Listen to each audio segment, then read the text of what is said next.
दोस्तों, जरा कल्पना कीजिए, जिस देश ने पूरी दुनिया को अपने तेल और गैस के दम पर झुकाए रखा, जिस देश के एक फैसले से यूरोप में ठंड बढ़ जाती थी और जिसकी कमाई से युद्ध तक लड़े जाते थे, आज उसी देश की तेल से होने वाली कमाई 46% तक गिरने वाली है। जी हाँ, हम बात कर रहे हैं रूस की।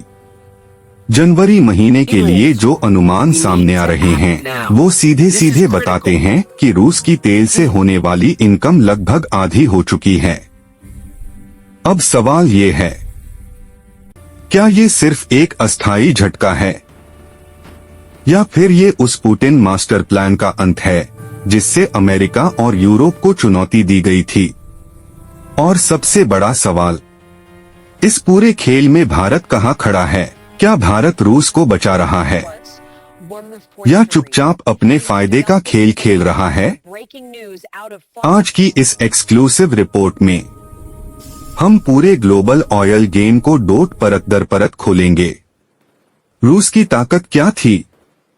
दोस्तों, रूस की असली ताकत उसके टैंक नहीं थे, उसकी मिसाइलें नहीं थीं, बल्कि उसकी सबसे बड़ी ताकत थी तेल और गैस। रूस दुनिया के टॉप 3 ऑयल प्रोड्यूसर देशों में से एक है। उसका बजट, उसकी सेना, उसके सोशल प्रोग्राम्स, सब कुछ टिका था ऑयल एक्सपोर्ट से आने वाले डॉलर पर। 2021 तक रूस हर दिन करोड़ों बैरल तेल बेचता था और अरबों डॉलर कमाता था। लेकिन फिर आया यूक्रेन वॉर और उसके साथ आया अमेरिका और यूरोप का सैंक्शंस। अमेरिका ने क्या खेल खेला? दोस्तों, जब रूस ने यूक्रेन में कदम रखा तो अमेरिका और उसके सहयोगियों ने सीधा हमला नहीं किया। उन्होंने चुना इकोनॉमिक वॉर। तेल पर केप, बैंकिंग सिस्टम से बाहर, स्विफ्ट से कटौती और सबसे खतरनाक हथियार ऑयल प्राइस कैप। यानी रूस चाहे जितना भी तेल बेचे, वो एक तय कीमत से ज्यादा में नहीं बेच सकता।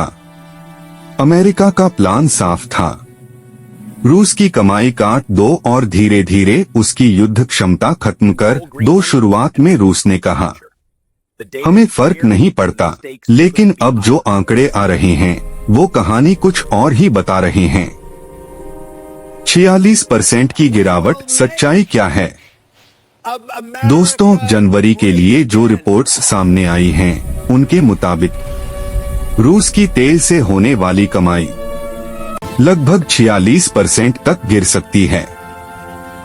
ये गिरावट सिर्फ कीमतों की वजह से नहीं है।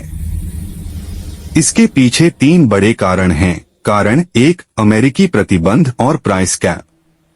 रूस को मजबूरी में तेल डिस्काउंट पर बेचना पड़ रहा है। जहां पहले रूस 80-90 प्रति बैरल बेचता था, आज वही तेल $60 या उससे भी कम में जा रहा है। मतलब वही तेल, लेकिन आधी कमाई। कारण 2, यूरोप का लगभग पूरी तरह कट जाना। यूरोप कभी रूस का सबसे बड़ा ग्राहक था, लेकिन आज जर्मनी, फ्रांस, इटली सबने रूसी तेल से दूरी बना ली। यानी एक पूरा महाद्वीप बाजार से गायब। कारण 3, भारत की कम होती खरीद। और दोस्तों, यहाँ आता है सबसे अहम मोड़। भारत ने जरूर रूसी तेल खरीदा, लेकिन पहले जैसी मात्रा में नहीं। क्यों? क्योंकि भारत के पास अब मिडिल ईस्ट, अफ्रीका और अमेरिका से भी तेल के विकल्प मौजूद हैं। दोस्त या बिजनेस पार्टनर? दोस्तों, बहुत लोग कहते हैं भारत रूस को बचा रहा है, लेकिन सच्चाई ये है, भारत दोस्ती नहीं, डील देखता है। जब रूस ने 40-50% डिस्काउंट दिया, तब भारत ने खरीदा। लेकिन जैसे ही डिस्काउंट कम हुआ, भारत ने हाथ पीछे खींच लिया। यानी भारत का साफ संदेश, भाव ठीक होगा तो माल उठेगा, वरना नहीं। यह कोई भावनात्मक रिश्ता नहीं, यह शुद्ध व्यापार है। आईओसी और नायरा एनर्जी का रोल। अब सवाल उठता है, अगर भारत कम खरीद रहा है तो रूस तेल बेच किसे रहा है? यहाँ दो नाम आते हैं, Indian Oil Corporation IOC, Nayara Energy. ये कंपनियां अब भी रूसी तेल खरीद रही हैं, लेकिन सिर्फ तब जब डिस्काउंट भारी हो। मतलब रूस मजबूर है, भारत मजबूत है, और यही मजबूरी रूस की कमाई पर भारी पड़ रही है। पुतिन का मास्टर प्लान क्या था? दोस्तों, पुतिन ने सोचा था यूरोप हटेगा, एशिया आएगा, कमाई बनी रहेगी। लेकिन असल में हुआ क्या? चीन ने भी दाम पर दबाव बनाया, भारत ने भी डिस्काउंट मांगा, और रूस प्राइस टेकर बन गया, प्राइस मेकर नहीं रहा। यही वो मोड़ है जहां पुतिन का प्लान लड़खड़ाता दिखता है। ग्लोबल मार्केट का रिएक्शन। दोस्तों, जैसे ही रूस की कमाई गिरी, ग्लोबल मार्केट में हलचल मच गई। तेल की कीमतें अस्थिर हो गईं, डॉलर मजबूत हुआ और निवेशक रूस से दूरी बनाने लगे। रूस का बजट अब दबाव में है। सरकार को डोट या तो खर्च काटना होगा या टैक्स बढ़ाना होगा, और दोनों ही हालात देश के अंदर असंतोष पैदा करते हैं। क्या रूस के पास कोई रास्ता बचा है? अब सवाल, क्या रूस पूरी तरह फंस चुका है? नहीं, रूस अब नए रास्ते तलाश रहा है। Africa, Latin America, south east Asia.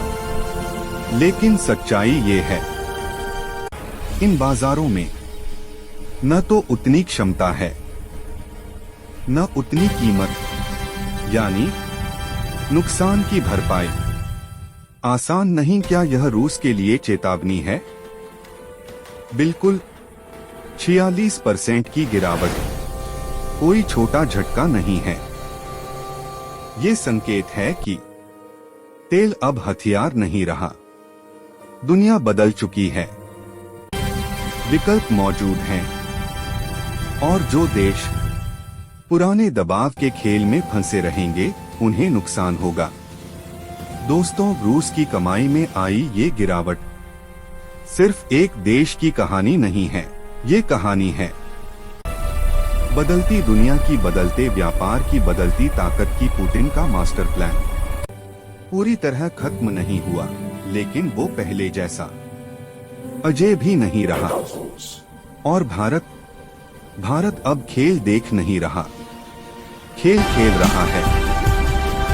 अगर आपको लगता है कि यह सिर्फ शुरुआत है और असली खेल अभी बाकी है, तो वीडियो को लाइक करें। अगले पार्ट में हम बताएंगे, रूस अगर कमजोर हुआ तो चीन और अमेरिका अगला कदम क्या चलेंगे। चैनल को सब्सक्राइब करें, क्योंकि यहाँ खबर नहीं, पूरी सच्चाई मिलती है। जय हिंद।